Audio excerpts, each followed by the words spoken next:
Let's look at you now. Of course, today's edition of the program is about you. You're one woman who started off. Of course, we understand that the title that you got from the Oba of Lagos in 1973, you were the very first person to get it. That's the Yauge. 1973. 73. Oh, yes. You know the date. Okay. Yes, you were the very first person. Around that time? Yes, I was. You were? You look so young.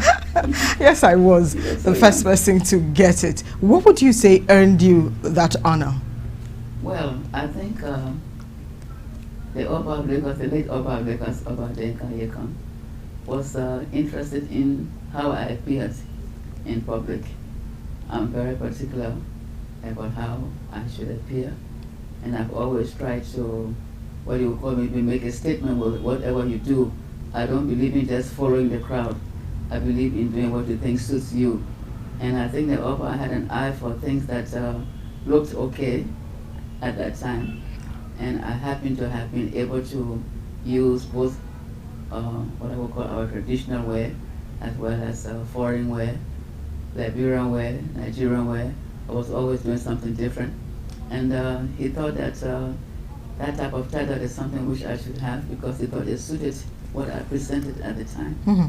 And at that time, there wasn't really much emphasis placed on the beauty industry. So I think he thought that this might be a way of jumpstarting it, if he really liked that type of thing. Let's look at Upward Bound, Nigerian Women in Development. What actually informed that book? Well, I think I was selected to go to the Beijing conference in 1995. I didn't know you knew about that book, because I didn't really circulate it a lot. But I was one of the delegates that were invited to go to the Beijing conference. And at that time, we didn't really have something on the ground about the women, and we needed to do a book that was supposed to be distributed. And Mrs. Abacha, who was the first lady at the time, asked whether I could do one. And I said, of course I will.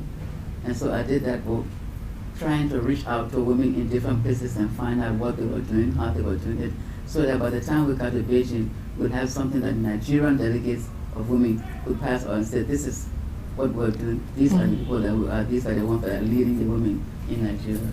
So that's how the book came about.